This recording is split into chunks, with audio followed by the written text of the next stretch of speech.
From the arena to the front office, this is Scoreboard. I'm Chris Titley, and each episode brings you stories from the game of sport, where mindset, money, and meaning shape what comes next.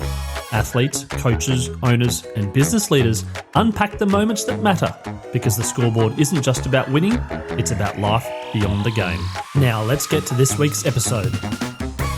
Hi, it's Chris Titley here, and on today's episode of Scoreboard, the podcast, I'm joined by Carol Cooke. Carol, thank you so much for being part of this series, and finally great to chat after a bit of correspondence and some reshuffling from my end. Oh, look, thank you, Chris, for actually having me. I think it's great. And Carol, we're sitting here on Tuesday, the 20th of May in the afternoon. How's your Tuesday, 20th of May been so far? It's actually been really good. I didn't get up to ride outside because it was going to be a bit chilly, and I was out late last night. And so I got up, did an indoor session, and went and met somebody new, which I love meeting new people, a young woman who was diagnosed with MS in January. So had a chat with her and a coffee, and came back and now chatting with you. So yeah, excellent, great. You mentioned about MS here. I want to talk about your relationship with MS and basically how that, I suppose, the moment that all changed everything. And I've heard you speak on other podcasts and things saying it's for the better, even though it's obviously a very traumatic moment. Do you want to talk about that in your life to start off with? Yeah, look, it was obviously I'm not Australian born, I'm Canadian born, and I'm married in Aussie, and we were building our life together. We'd bought a house. I was building my career in Australia Post, climbing the corporate ladder, as I guess we can say. And then some unusual symptoms cropped into my life, lack of balance, fatigued, my eyesight started to go. And my doctor just happened to get a call from my optometrist who said, she's got optic neuritis, so maybe send her to a neurologist, because that's a precursor to multiple sclerosis. And it was something that he had never even thought about. So I went to a neurologist. He sent me for some tests. And the day I was going back, as is usual when we go to doctors, my symptoms had disappeared. So I felt like a real fraud going, thinking, oh my God, I've wasted his time. This is ridiculous. My actual GP thought I had an inner ear infection. And so I thought, yeah, that's all it was. And unfortunately, when I walked into the neurologist's office, he, in a really gruff and angry voice, said, hurry up, come in, sit down. And he pointed to a big armchair. And he pulled a film out of a big envelope, and I found out later it was my MRI film. And he held it to the ceiling light, and he said, look, he says, you've got multiple sclerosis, and you've got too many lesions on your brain for someone your age. So basically, your life as you know it is over. I'd suggest you go home and put your affairs in order before you become incapacitated. And that was like getting hit by a bus. I hadn't brought my husband along because my symptoms were gone. Because you thought it was an ear infection, right? Yep. Exactly. And I said one word that day, and he still hadn't even looked at me. And I said, what? And he dropped his head and he shook it side to side. He goes, oh, you heard me. You've got MS, and this silly sport stuff you do, you're not going to do that anymore, and you're going to have to quit work and go on a whole bunch of drugs. And to be honest, I have enough patience with MS. You'll have to go back to your own GP. He can look after you. And I was sitting in this chair, I think like a deer stunned in headlights. Like I'm stunned right now. I know. And with that, he put the film back in the envelope, and he walked to the door and he opened it. I'd been in there less than 2 minutes. And he opened the door and finally looking at me said, hurry up, I've got people waiting. And as I walked to the door, he slammed the envelope into my chest. And he had the audacity to say, see my secretary on the way out for your bill. Oh. I was like, you've got to be joking. And I walked straight past his secretary's office. And as I remember putting my hand on the door handle and her yelling my name, Mrs. Cooke, your account. And I just walked out the door. And the only thing going through my head that day was that word incapacitated, because I went to the really dark side of that word, thinking I was going to be, in bed 24/7, unable to do anything for myself, like the worst of the worst that you could think of. And I don't actually remember driving home. Don't remember parking the car. Like, I would have had to open 2 gates. Don't remember getting in the house. In fact, to this day, I don't remember ever paying his bill. And I hope I didn't. But I don't even remember getting one. And the next thing I do remember is sitting on the couch in tears, and because my husband was at work, and our 6-month-old puppy jumped up on my lap and started to whimper. And that kind of snapped me out of that. And right then and there, I made decisions that you should never make when you've heard traumatic news. So when my husband came home, because I wouldn't tell him anything on the phone, he called and I said, no, come home. So the poor guy took an hour's worth of public transport to get home, thinking I was dying. And when he got in, I told him what this doctor had said. And I said, now, before you say anything, I've made some decisions. And I told him I was giving him a divorce, and I would give him the house that we just bought. And I'd go home to Canada and let my family look after me. I was going to be incapacitated. And he just looked at me, and like a good Aussie bush boy, and you'll have to excuse the language, he just went, oh God, you're a fucking idiot. And I said, have you not heard what this doctor said? He goes, Carol, he's a bigger one. He said, we don't know anything about this. Let's find out some information first, because he had given me nothing. I knew about MS because the MS readathon was actually started in Canada by my grade 7 librarian. I was Wow. the first person, one of the first people in the world to do MS readathon. So I knew about MS. I didn't know about it. Yes. And then incapacitated was like so ingrained in your brain, right? Because of yeah, the traumatic delivery of information, right? Exactly. And I think the best thing that my husband then next said, and I am so lucky, and we're still married. We've had our 30th wedding anniversary this year.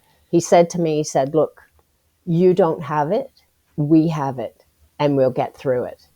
And that was I'm probably one of the very lucky ones, because I've known people whose marriages have just, I can't deal with this, I'm leaving, have fallen apart. So I've been very lucky. It hasn't been smooth sailing.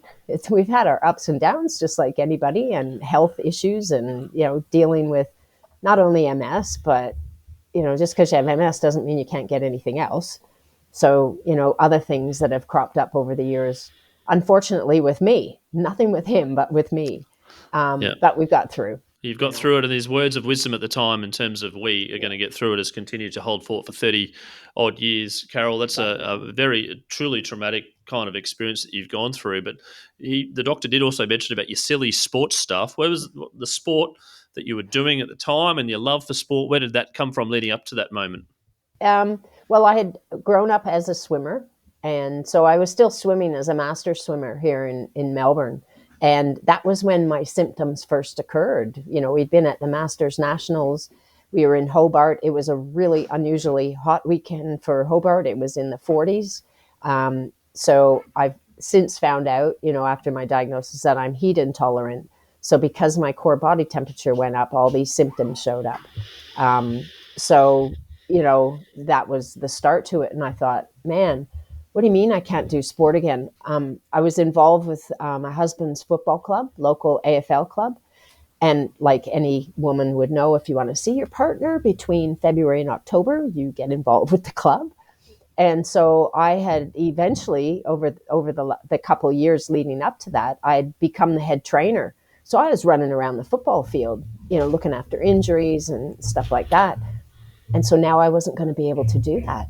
That's what he was saying. So it was, I guess, the pig-headed and stubbornness of this little Canadian girl who decided that nobody was going to tell her what she could and couldn't do. And it didn't happen overnight. It took a long time to realize that MS wasn't who I was. It was just one part of the whole of me, and that I could do what I wanted to do. And if I had to do something differently, which later on in my para-sporting career, I had to do differently, then I would, but don't tell me I can't do something. You mentioned pig-headedness and stubbornness, but I might call it inner strength. Where do you reckon that inner strength has come from? Well, the one point in my life that has affected me so much that I've carried it right through my entire life and through everything that I've been through. And that was as this little 9-year-old girl who decided that her life was about gymnastics. And at 9, I went to try out for an elite gymnastics club with my best friend, Sharon, who lived 3 doors down. And her mother had driven us. And I was so excited. I ran in, told the lady my name, almost knocked her off her chair, I think. And then she had me go over to another lady, put me up against the wall, measured my height, and then told me to step on a set of scales. And I stepped on the scales. And in a loud voice, this woman, lovely lady, said, "You're too fat for gymnastics. You can't come in." So I wasn't even allowed to go in, but my best friend did get in. So I sat there for over an hour holding back tears. And by the time her mother drove us home, I ran down the street and slamming doors into the house, down the hall into my bedroom, and then burst into tears.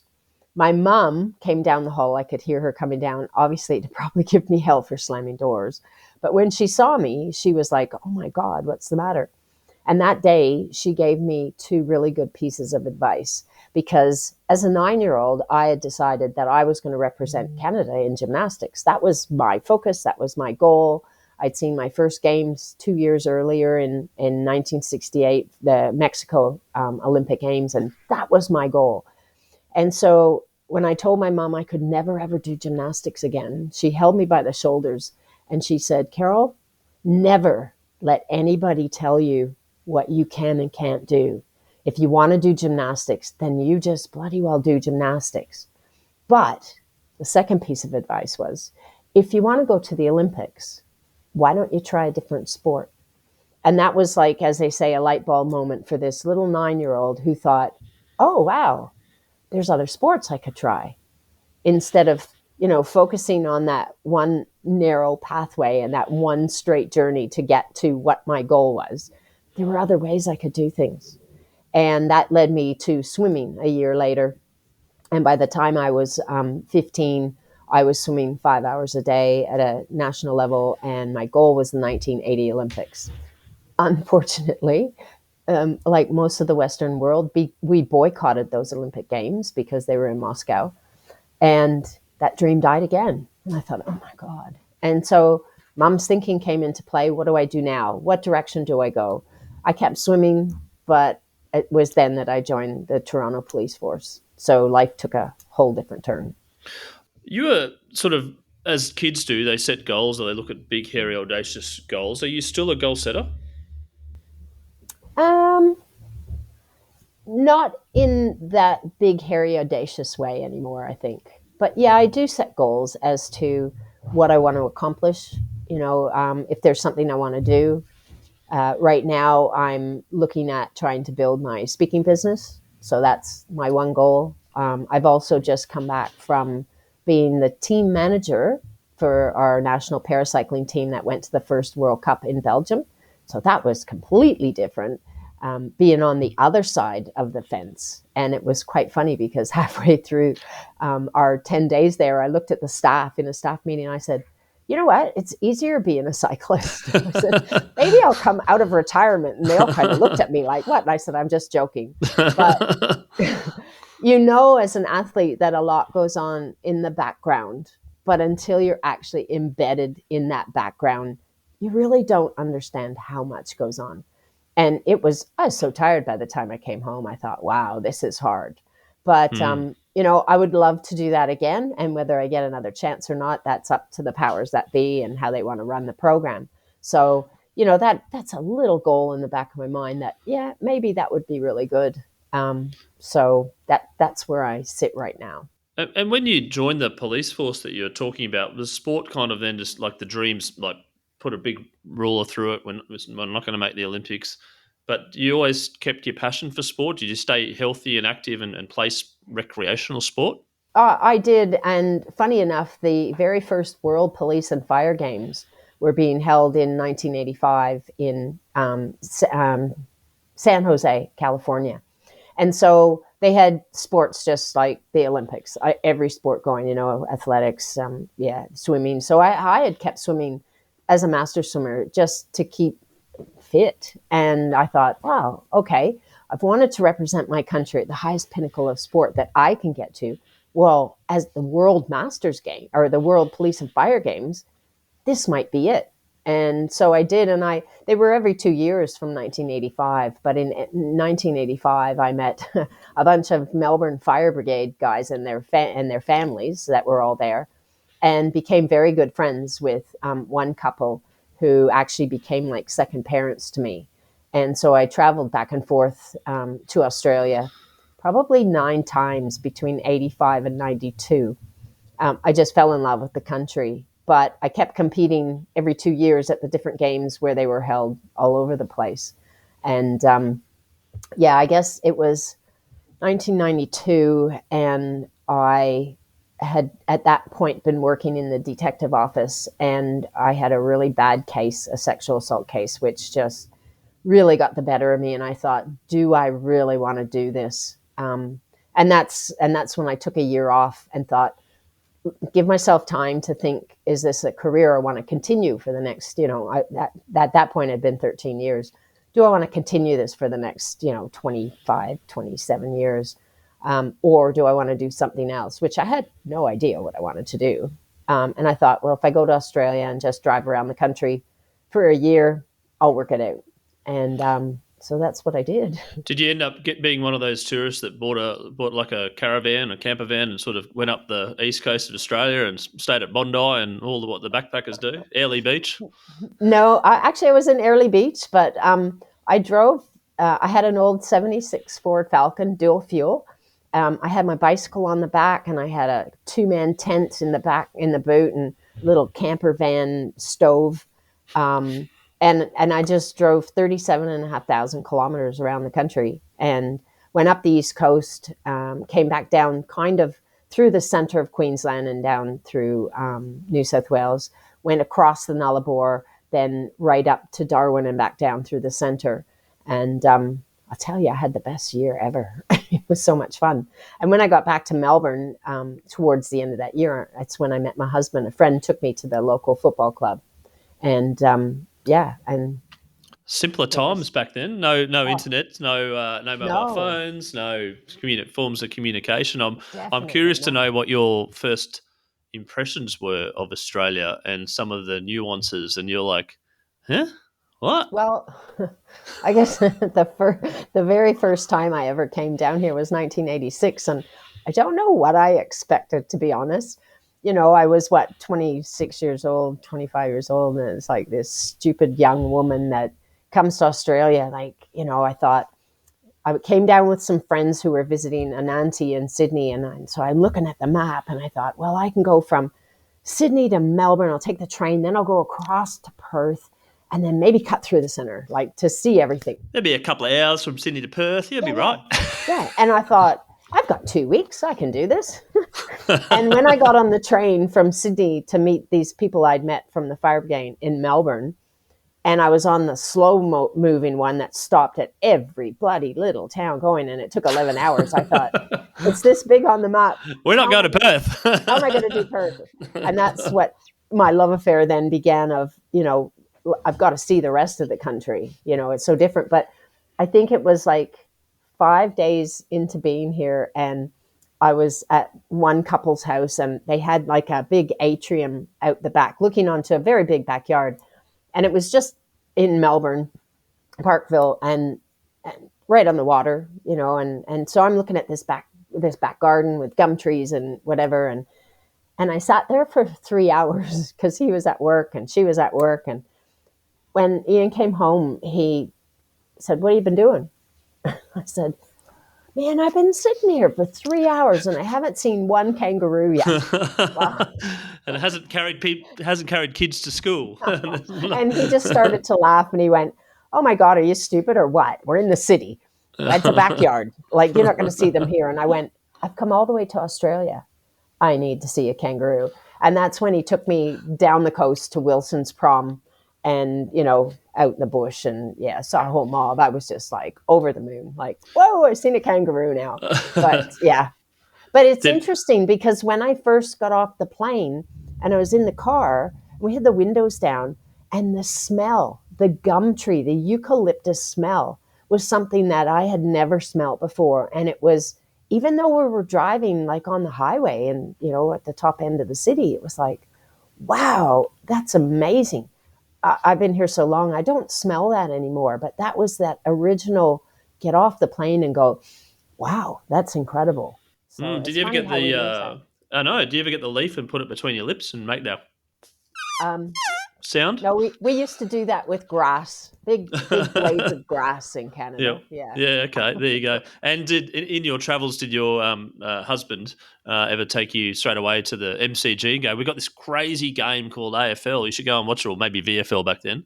It was actually not him, but when I came down, yes, my first game was at Mount Waverly, Hmm.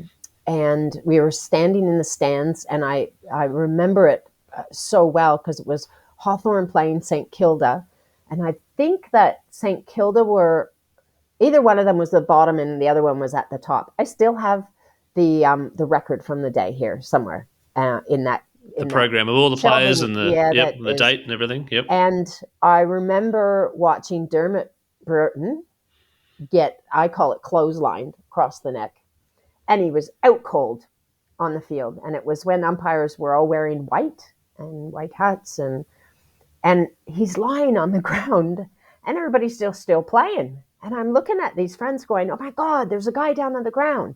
And these guys come out in white and carrying the stretcher, throw him on the stretcher, run back off, and the game kept going. And I'm like, what is this game? Like, this is ridiculous. And actually, I remember it was around 1990, 89, 90, where two teams came to Toronto and played at the Sky Dome.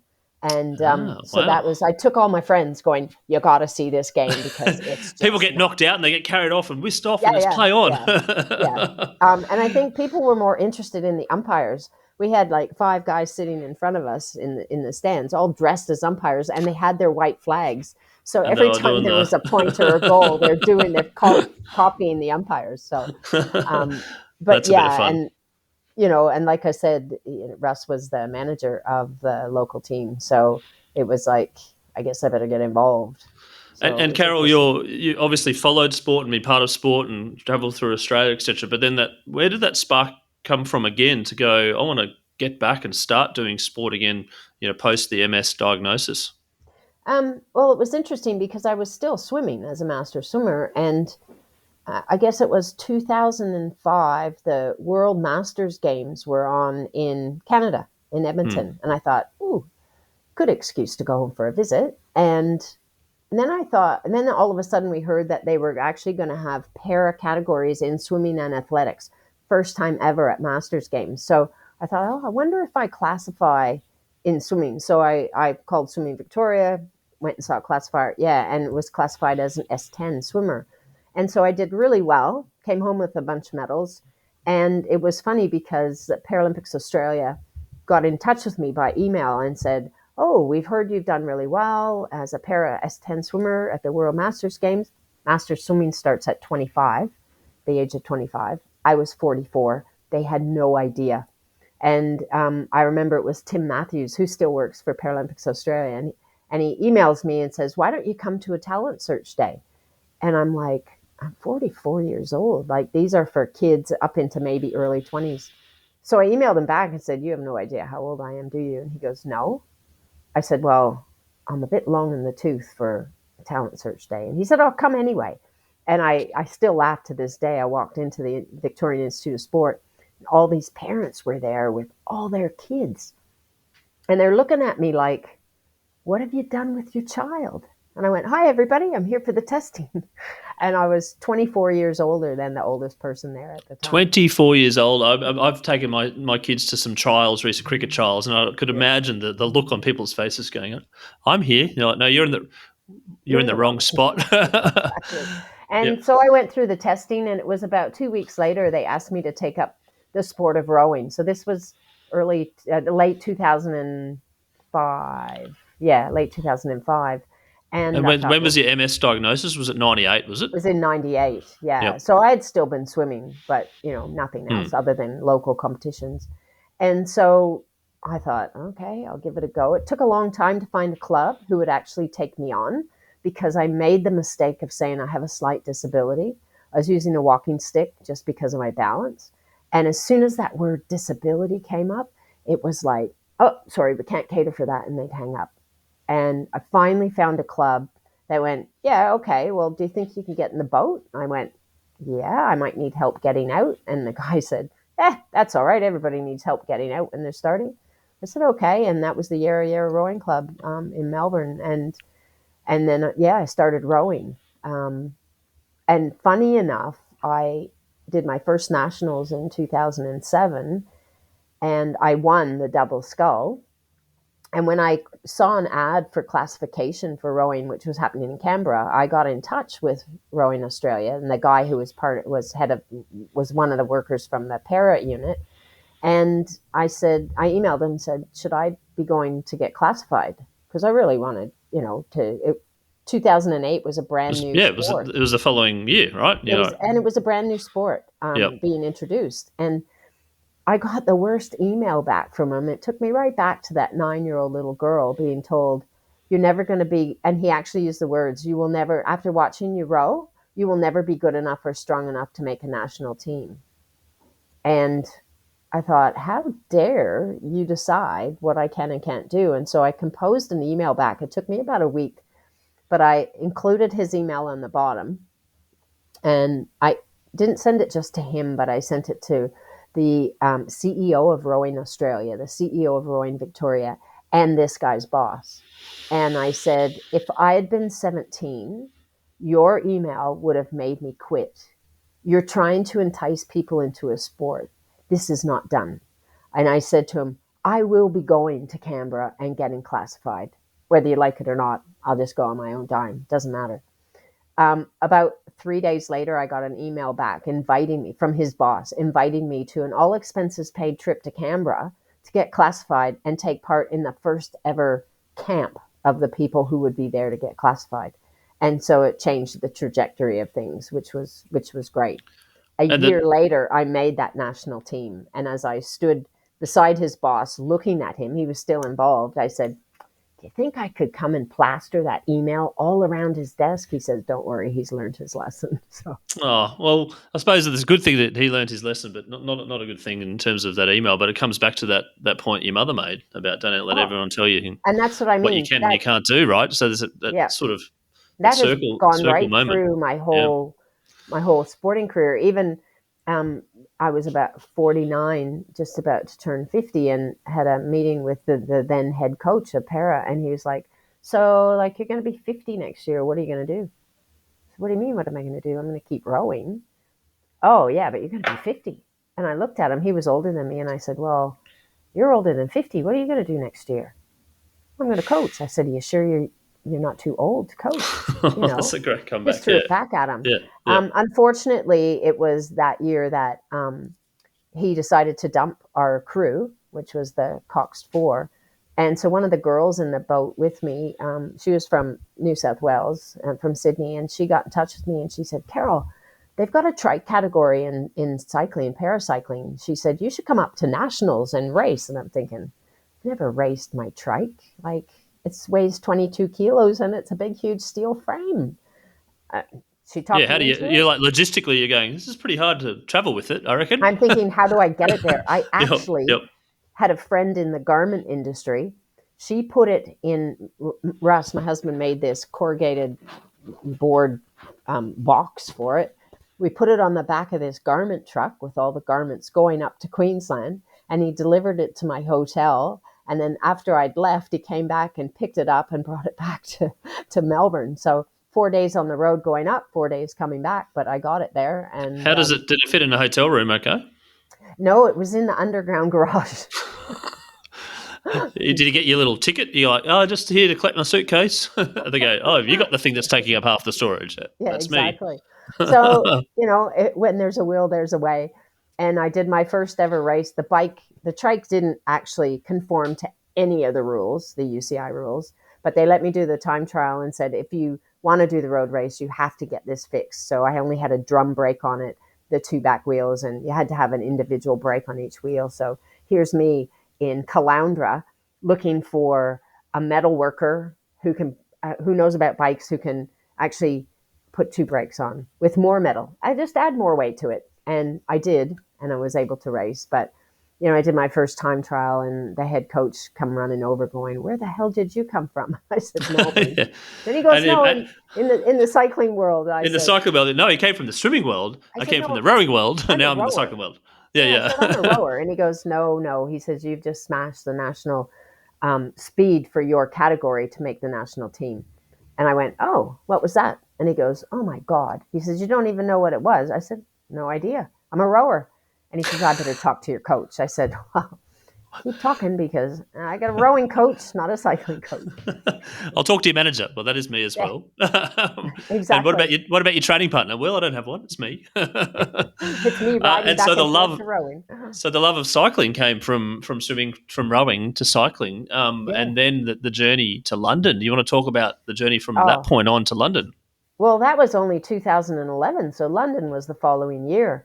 And I went to my first world championships, and they paid for that heavy trike to go. And I was racing that bloody heavy 20 plus kilo trike against everybody else in the rest of the world who were on 15 kilos. And I ended up coming second. I was very disappointed at first, because I thought, well, I was told I was the fastest he'd ever seen in this category, but this bloody French Canadian chick beat me. So I wasn't the fastest. So I was really disappointed with second, but it gave me that drive to go, well, I got to beat her now.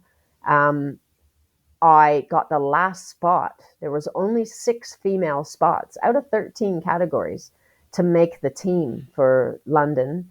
And that's across track and road.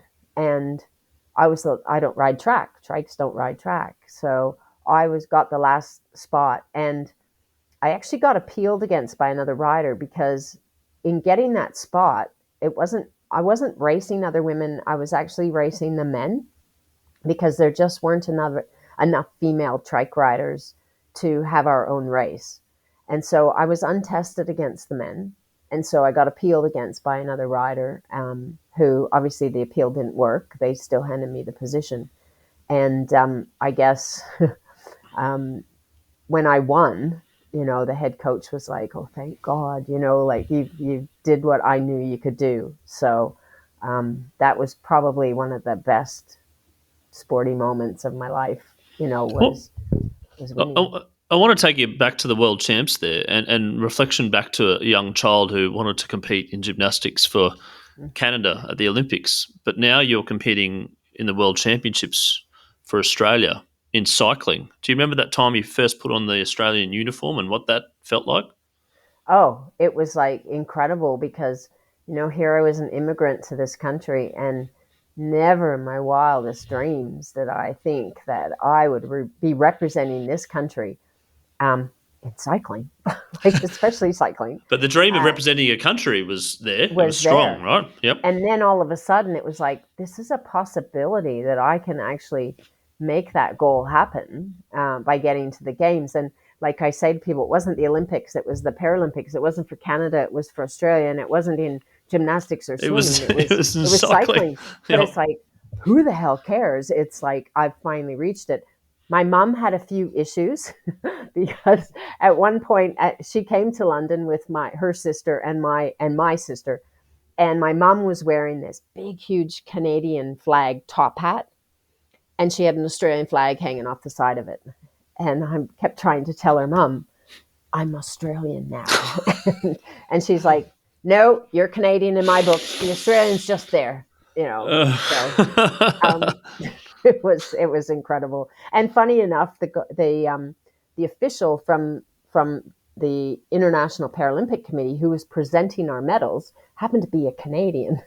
And when he was talking to me with the 2 guys who had come second and third, he's looking at me going, "You don't sound like an Aussie." He says, "In fact, you sound like a Canadian." And I said, "Well, yeah, I'm Canadian by birth, but I'm an Aussie." And he's like, "What are you doing? You should be representing Canada." Oh, really? So, yeah. Here's a medal, but I don't like this. Here's a medal, but geez, what are you doing? Yeah. So that You're not saying g'day, mate.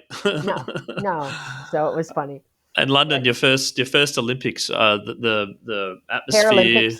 We're Paralympics. very Sorry, proud of being sorry. Paralympics. Yep. My mistake. Yeah. Thank you for correcting me. First, No, that's right. Paralympics in London. The vibe, the atmosphere, everything, all the Oh, emotions. I'd imagine. it was unbelievable. Like when, because I ride three wheels and the hand cycles, we had two hand cyclists and myself. We didn't actually go to the village till the weekend between the 2 weeks because we weren't racing. It was all velodrome stuff, and there really wasn't anywhere for us to train. So we stayed in France, came in that weekend, and it was like we each had our own individual driver to take us to the games village. But as we're driving, like even in the airport, all the signage, there was not one word that said Olympic. It was all Paralympics, photos of Paralympians, British Paralympians, um, everything had been changed. Like the big billboards, there was not one sign of Olympics. And it was like, oh my God, like your heart starts to pound and you think, I've really done it. I've really actually made it here. And I guess I look at it and I was so shocked to actually win. Um, I figured I'd done my best. When I finished my time trial, thank God I'm on a trike because I would have fallen over. And I had two wheels in the back to keep me upright, but I couldn't even pedal. And our physio had to actually physically wheel me back to our bay. We were at Brands Hatch, which is a car race circuit. And so each country had their own, where the cars would normally be. We had our own bay. And I remember cooling down on a trainer and going through my head, I kept thinking, well, it doesn't matter where I've come because I had nothing left. There was nothing I could have done differently. I gave it 150%, like more than you could ever think you could get out of yourself. And I thought I could come dead last and I would still be successful because after 42 years, two countries and three sports, I actually made it here. And then all of a sudden, our media manager, Jenny, she's standing there. She's looking. I wanted to hear what the results were on the loudspeaker.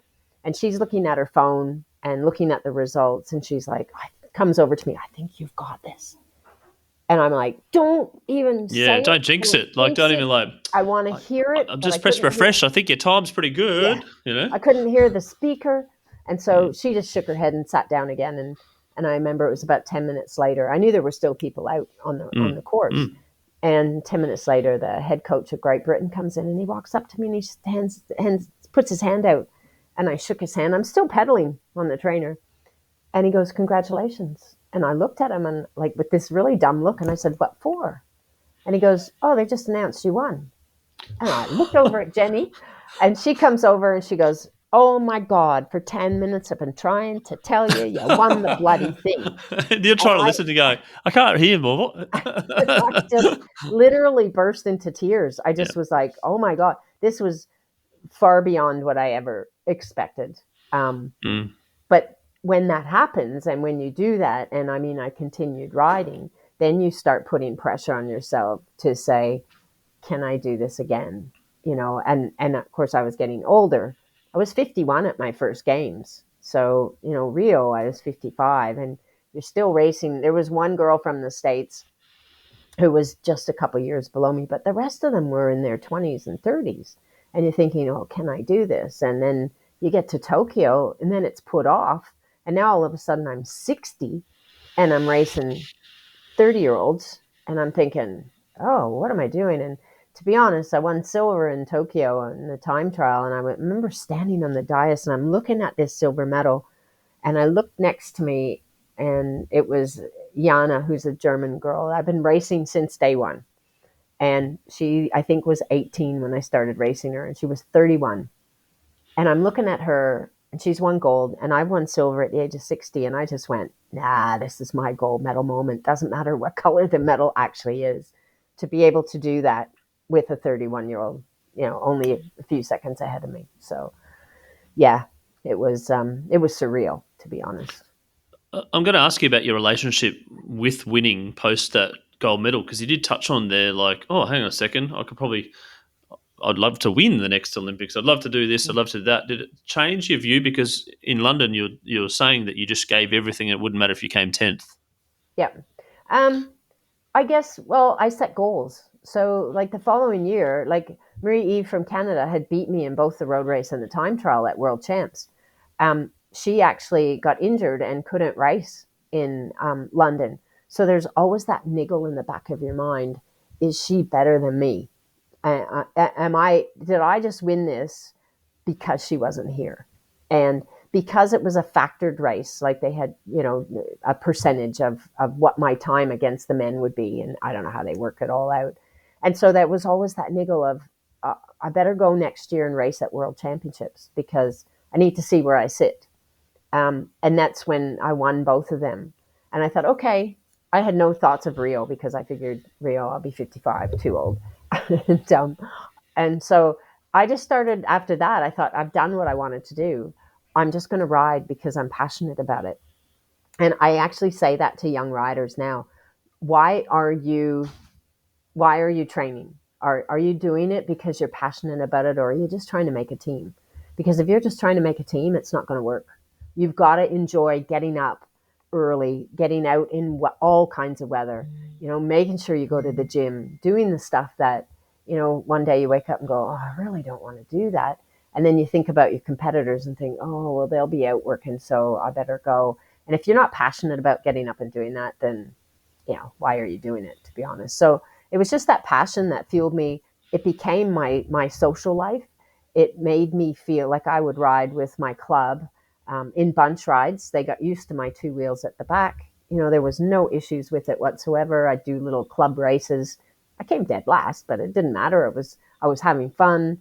And it became my social life. And I thought, well, I'll just keep riding, see what happens. And then I just happened to be good enough to actually make another games team, which was, I couldn't believe. And then I didn't have to race the men. So that was the big challenge was, can I win now that we've got that many women that were racing together?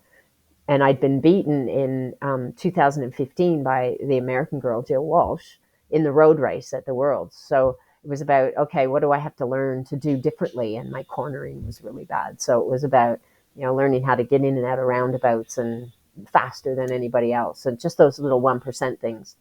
And I loved doing that. Like I was passionate about getting out and working really hard and feeling the endorphins. And you finish the session going, yeah, that hurt like hell, but geez, that was good. Yeah. And I just was so lucky that, I was able to put what I learned from that loss of the road race into the road race in Rio and smash them. Like I took off when I was told to do it. And I did everything. I followed. It was all about following the process, not thinking about anything else but that process to follow and what I was supposed to be doing at each certain times with how many kilometers left and stuff like that. So that was just, that was surreal. Honestly, Rio, winning both the road race and the time trial, I thought it can't get any better. No. Carol, I'm curious, what goes through your head when you're cycling? What are you thinking about? When I'm just cycling or when I'm racing? When you're racing. Racing, it's just the process. And it's the process of where you are, what you're doing, and the splits, Yep. etc., or nothing else. Not about the shopping list, not about reciting algebra or song lyrics or anything. No. And like for a time trial, you like take Tokyo, for instance, we had actual footage of the time trial, like of the course. It was at Mount Fuji Speedway. So we had somebody go over. There's a company called Full Gas. They do virtual cycling online. And Mike went over and he actually, who had been the owner of Full Gas at the time, and he went and filmed a video of the course. And on Full Gas, you actually ride it. You ride the ups and downs. So I must have ridden that thing 100 times. And you work out what power you need and where. So it's a whole process. I got to that course and I knew when I started, it was downhill, where I needed to, put the power on, what power, like you given actual numbers, the sports scientist works with you and goes through and you should be doing this power here and averaging this. And, so it's the process. It's not about, oh God, my legs feel dead, or, I got a niggle here, or I can niggle here or niggle there, or I'm feeling the wind or something. Oh, geez, it's a bit windy or breezy. You just going, no, I've done this 1,000 times. I know how to do it in my head. Let's just go and execute. Yeah. unfortunately, the road race, I should have realized, Marie Eve, my Canadian friend, I was behind her, which is never a good place to be because Marie Eve liked to crash quite a bit. And unfortunately, on a downhill at about 45 kilometers an hour, there was a slight bend to the right and she crashed. Um, I had nowhere to go but over top of her and hit the pavement. And it was wet. And so, which was actually in my favor because it made me slide. I lost a bit of skin, but I also deflated my lung. And not knowing that, I just jumped up and, got my trike, got a wheel changed and got back on. I thought I was only on the ground for, 30 seconds. It turned out it was about 2.5 minutes and a lot longer before I actually got back on and started riding. But I was like, I'm going to catch them. I've still got another lap and a half to go. And we'd only been 9 minutes into the race when she crashed. So I thought, yep, I've got time. I can do this until I hit the hill up to the start finish line, which was a 3K climb. And I couldn't breathe. I thought, okay, there's something a little wrong here. Yeah. And I had never, ever had a DNF after my name. Never had I not finished a race. The do not finish, Did not finish, yeah. Yep. Did not finish. And I got to where I saw I could get off, and the whole team, like our physio and the mechanic, everybody, they'd obviously seen it on the TV and was waiting. And I'm like, okay, I think there's something wrong. I think I broke a rib because I'm really having a hard time breathing on the left side. As it turned out, I hadn't broken anything, but I'd hit the ground so hard, the top of my lung just collapsed. So, and that's another whole journey, the hospital system in Japan. Right. That's our second podcast. That was interesting. But, yeah.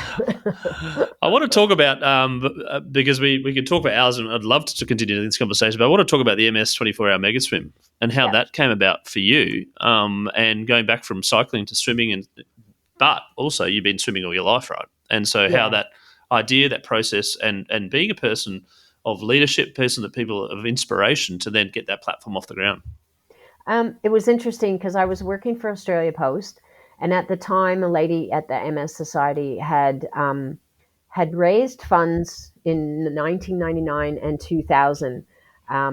By 99, she was a volunteer. She was a diving judge. So that the 2000 Olympics coming up, she organized a big, huge sit-down luncheon with the head of volunteers for Sydney 2000.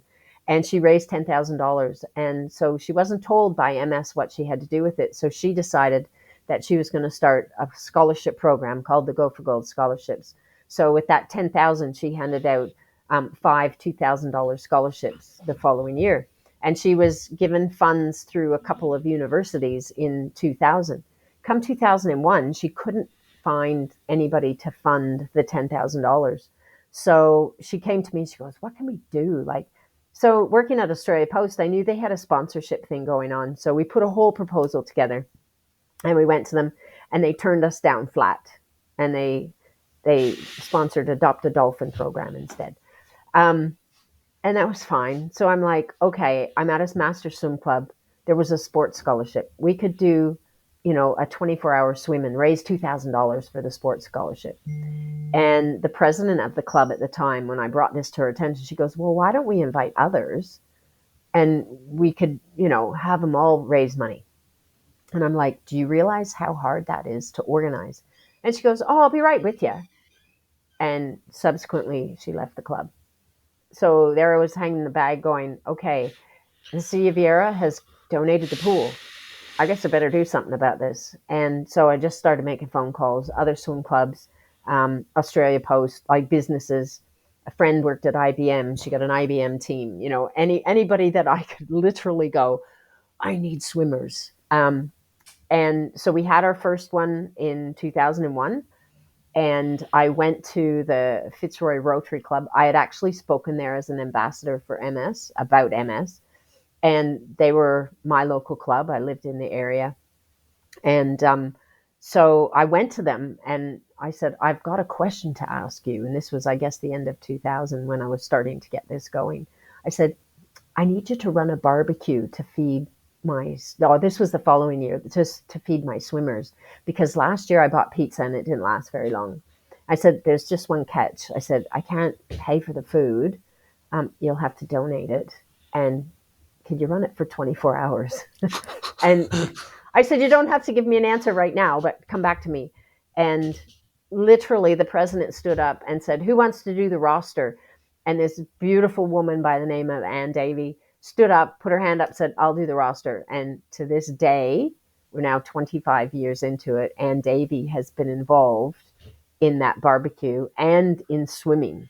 So she actually comes and swims in the swim. I ran it for 20 years. It was fabulous. It was supposed to be a one-off. 2001 was going to be a one-off until somebody at the back of the room, when I was handing out some awards, just silly awards, said, oh, when is it next year? And I thought, oh my God, really? And yeah, so the people that, who have helped make it work. Like I had 5 friends who I just roped into every year. One was an accountant, man. She was my money person. MS wasn't running stuff. They weren't really on board the first, 10 or so years. So it was all hand done. It was like I had entries that I entered by hand from paper entries. They would bring money to me. I remember one swim, we had $85,000 in cash that I had to take home. And I was using a mobility scooter at the time. And my husband and I, with these bags of cash on the floor of my scooter, went to my local bank with my $85,000 on the scooter and said, can I deposit this, please? It was like, yeah, I know. They just, and they'll be like, this modern day age, be like, where did you get those funds from? Yeah. And you're like, and now here's a story. Yeah, it was just unbelievable. Yeah. I mean, that first year, I was so excited because we raised $22,000, and I thought, this is great. That's 2 years worth of funding. And then, it just continued to grow. And I think the biggest fundraising we had one year at Fitzroy was over $300,000, with teams that were just swimming. And by this point, MS had come on board. There was an online platform where people could enter. They could make donations online.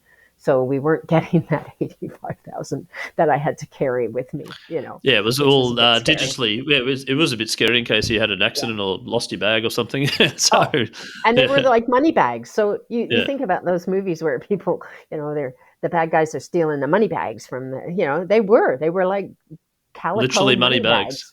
full of cash. Wow. And some high level numbers on how much it has been raised since the start now? Yeah, in the 20 years that I was running it, and then spin-offs from it. So we ended up with about 17 swims, like the eastern seaboard of Australia. And in the 20 years, there was 11 million raised out of all the swims and it expanded to not just swims, but 24-hour badminton, 24-hour squash and racquetball. It was just crazy. Like things were just exploding. Unfortunately, now MS has kind of let most of that slide away, and they now just have like 4 major swims. So Sydney, Canberra, Melbourne, and Hobart, and the Melbourne one being the Fitzroy one. So you must be immensely proud, though. Oh, definitely. And if there's one legacy I wanted to leave was that would continue. And, it was funny because when I was diagnosed with MS, when I went home, I went and saw the librarian who had started the MS readathon. And she was, when I went back to see her, she was in her 80s and didn't live far from my mom and dad. And I sat with her and I told her that I'd been diagnosed with MS. And she went and pulled out a box. And it was a box of the very first year that she had done the readathon. And I just, I talked to her about why she did it. And I thought, if I can leave something like this that's going to continue, then that's great. As long as the money is going to where I wanted it to go, to the scholarships. And yeah, they've scaled those back. I had boosted them because we were raising so much money. If there was something special, we would award 10 grand to the person without them knowing. And we'd present it to them, and they'd be like, "Oh my God!" But now they've scaled it back to the 2,000 again. And just with the 4 swims, but it's still going, and that's the good thing. And as I said at the beginning, I met with this young woman today and diagnosed for not even 5 months now. And I said, have you heard about the Go for Gold scholarships? And she goes, yeah, I have actually, because she's been involved with a peer support group, a young person's group. And Yeah, and so she has heard about it. I said, well, good. I want you to think about what you want to do and apply because, it's there for you to do. So, That's yeah. brilliant. Carol, I'm going to ask you about your scoreboard moment. You might have already covered it in terms of a moment in your life which is very vivid to you, and it sort of, from that moment on, something changed in your life for the better. That'd be that 9-year-old girl. And my mom, Yep. gave me those two Yeah. pieces of advice. And I've It comes back literally to that. It's used, fabulous, and it's still to yep, this day. Yeah. I've literally used them in everything when I've had a decision to make, like, or if somebody said, no, you can't do that. And, and that's why I talk about, today when I'm talking to people, it's never too late. It's never too late to try something that you've always wanted to try. You never know. You might be really good at it. You might be a brilliant painter or drawer, that's never let that come out because people have said, oh, you wouldn't be very good at that. Or don't worry about what you look like. And it all comes back from, as we get older, we get so concerned about trying something new because we'll either look stupid or silly. Hey, if you see me riding a trike down the road, it's like a little kid's trike on steroids. It looks silly, but my God, it has taken me around the world. So I don't really care how I look, and I've had stupid, stupid comments from, unfortunately, I have to say it, mostly men out on the road, and very condescending stuff like, oh, well done, because I'm riding. And it's like, well, you have no idea what I've done, so go away. So, No, and part of this, thank you with the part of this podcast to share some of your stories too, and the resilience and sort of the words that have been given to you along the way as well. Carol, I'm curious to know, you've seen a lot of sporting moments in your life. Your favourite all-time sporting moment, and I preface this by saying it can include yourself, but also moments that not include yourself if you've got one as well. well, I reckon London has to be, I get a lot of people ask me when I take my medals, when I'm doing the talk, and I let people, feel them, put them on, take a picture, whatever. And they always say, which is your favorite? And to be honest, I have to say London because it was my first, and it was against the men, and it was completely unexpected. Rio was a bit more expected, and it was more expected by others as well, but London was just completely, yeah. And the fact that I finally got there after 42 years of having this dream, and yeah, it has to be the best. Yep. The other one might be, Richmond Tigers wins the grand final, but Oh yes. Actually, one of them was at the Gabba in 2020 it in was, Brisbane. yeah, because it couldn't play So here. they couldn't because of COVID. That's right, and against Geelong, and it was that was a pretty amazing game. I wasn't fortunate enough to get tickets to that game, even though I was a Brisbane Lions fan. I was in Brisbane, but yeah, that was you won it 3 out of 4 or 2 out of 3. I seem to recall Yeah, I think it was 3 out of 4. 3 out of 4. Yeah, the Richmond I Tigers, hadn't the been a Tigerland. I hadn't been a Tigers supporter actually. I was a Fitzroy supporter when I first moved here. My husband Ah, got there you very, go. Connection very to the upset. Lions. Yeah. Yeah, Yep. and so I did follow Brisbane for a while, but it was just too hard them being up there, and it just felt very disconnected, and so yeah, I ended up back at Richmond. Back at Richmond, outside of the 8 at the moment, it's a long season, so there's Oh plenty yeah. of games to go. Carol, I've got one Oh, final question. Some I don't think we'll quite be there this year, but we'll get Well, we there. lost to Melbourne on the weekend and drew to North Melbourne the week Yeah, before, so anything can happen, right? So anything yeah, can that's happen. true. But yeah, one final question, some advice to a younger girl or a younger boy out there who's in their teenage years that is playing sport and has aspired to be an athlete and gets inspired by stories like yourself and others. But we're living in a different society than when you were growing up Yeah. and I was growing up. It's 2025. What's some advice that you can give them? I reckon you have to believe in yourself because if you don't believe in yourself, nobody else will. And even if nobody else believes in you and you have that belief that you can do something great, then you just hang on to it. Um, you know, we all look at a goal as a destination, but that destination will change.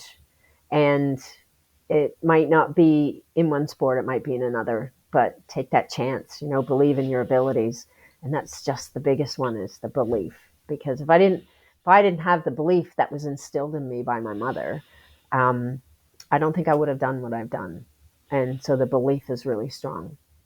So, And the belief was about representing your country. Now, you played gymnastics, you did swimming, you did rowing, and ended up being with cycling, but the belief was there and the passion was there, and no one can take anything away from you, what you've done, and I congratulate you on everything that you've achieved in your life, and particularly the legacy you might leave in terms of the philanthropic efforts that you've created and have established over time. Carol Cooke, it's been an absolute pleasure having a chat to you today, and I look forward to following your progress and looking forward to catching up and hopefully meeting in person one day.